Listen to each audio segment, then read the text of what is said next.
ಬಾಗಲಕೋಟೆಯ ನವನಗರ ಕೇಂದ್ರ ಬಸ್ ನಿಲ್ದಾಣಕ್ಕೆ ಉಪ ಲೋಕಾಯುಕ್ತ ಬಿ ವೀರಪ್ಪ ದಿಢೀರ್ ಭೇಟಿ ನೀಡಿ ಪರಿಶೀಲನೆ ನಡೆಸಿದ್ದಾರೆ. ಬಸ್ ನಿಲ್ದಾಣದ ಆವರಣದಲ್ಲಿರುವ ಹೋಟೆಲ್, ಬೇಕರಿಗಳ ಸ್ವಚ್ಛತೆ ಪರಿಶೀಲಿಸಿದ ಅವರು ನಿರ್ಲಕ್ಷ್ಯ ತೋರಿದ ಅಧಿಕಾರಿಗಳು ಹಾಗೂ ಅಂಗಡಿ ಮಾಲೀಕರಿಗೆ ಖಡಕ್ ಎಚ್ಚರಿಕೆ ನೀಡಿದ್ದಾರೆ. ಪ್ರಯಾಣಿಕರ ಆರೋಗ್ಯದ ಜೊತೆ ಆಟವಾಡಬಾರದು ಎಂದು ಸೂಚಿಸಿದ್ದಾರೆ. ಹೌದು, ಬಾಗಲಕೋಟೆಯ ನವನಗರ ಕೇಂದ್ರ ಬಸ್ ನಿಲ್ದಾಣದಲ್ಲಿ ಉಪ ಲೋಕಾಯುಕ್ತ ಬಿ ವೀರಪ್ಪ ದಿಢೀರ್ ಪರಿಶೀಲನೆ ನಡೆಸಿದರು. ಬಸ್ ನಿಲ್ದಾಣದ ಆವರಣದಲ್ಲಿರುವ ಹೋಟೆಲ್ಗಳು, ಬೇಕರಿಗಳಿಗೆ ಭೇಟಿ ನೀಡಿದ ಅವರು ಆಹಾರ ತಯಾರಿಕೆ, ಸ್ವಚ್ಛತೆ ಮತ್ತು ಪ್ರಯಾಣಿಕರಿಗೆ ನೀಡುತ್ತಿರುವ ಮೂಲ ಸೌಲಭ್ಯಗಳ ಬಗ್ಗೆ ಮಾಹಿತಿ ಪಡೆದರು. ಈ ವೇಳೆ ಕೆಲವು ಕಡೆ ಸ್ವಚ್ಛತೆ ಕೊರತೆ ಕಂಡು ಬಂದ ಹಿನ್ನೆಲೆ ಸಂಬಂಧಪಟ್ಟ ಅಧಿಕಾರಿಗಳನ್ನು ತರಾಟೆಗೆ ತೆಗೆದುಕೊಂಡರು. ಸ್ವಚ್ಛತೆ ಕಾಪಾಡದ ಅಂಗಡಿ ಮಾಲೀಕರು ಮತ್ತು ನಿರ್ಲಕ್ಷ್ಯ ತೋರಿದ ಅಧಿಕಾರಿಗಳಿಗೆ ಎಚ್ಚರಿಕೆ ನೀಡಿದ ಉಪ ಲೋಕಾಯುಕ್ತರು ಸಾರ್ವಜನಿಕರ ಆರೋಗ್ಯದ ವಿಚಾರದಲ್ಲಿ ಯಾವುದೇ ರಾಜಿ ಮಾಡಿಕೊಳ್ಳಬಾರದು ಎಂದು ಸೂಚಿಸಿದರು. ಬಸ್ ನಿಲ್ದಾಣದಲ್ಲಿ ಪ್ರಯಾಣಿಕರಿಗೆ ಸ್ವಚ್ಛ ಹಾಗೂ ಸುರಕ್ಷಿತ ವಾತಾವರಣ ಕಲ್ಪಿಸುವುದು ಅಧಿಕಾರಿಗಳ ಜವಾಬ್ದಾರಿ. ನಿಯಮಾನುಸಾರ ಕಾರ್ಯನಿರ್ವಹಿಸಿ ಸ್ವಚ್ಛತೆ ಕಾಪಾಡುವಂತೆ ಸಂಬಂಧಪಟ್ಟವರಿಗೆ ನಿರ್ದೇಶನ ನೀಡಿದರು.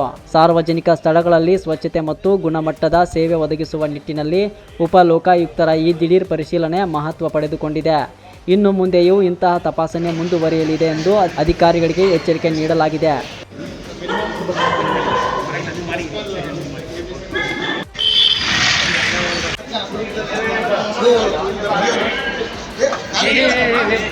चौकस करी जाता है.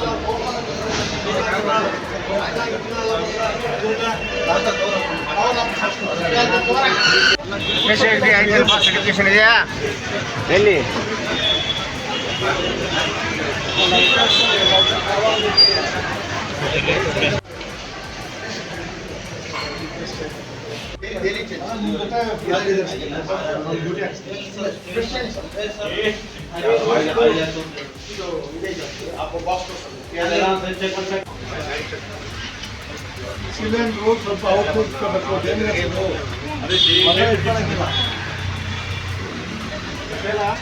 ನೈಟ್ ಬೇಕಾದ್ರೆ ಹೊರಗೆ ಇಟ್ಕೊಳ್ಳಿ, ಬೆಳಗ್ಗೆ ಇಲ್ಲಿ ಆಚೆ ಒಂದು ಕಂಬಿಗೆ ಹಾಕ್ಸಿ ಅಲ್ಲಿ ಇಟ್ಕೊಳ್ಳಿ.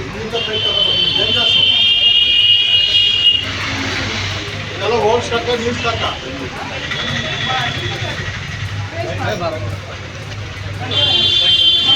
ಎಕ್ಸ್ಪೈರಿ ಮಾಡಬಾರ್ದು.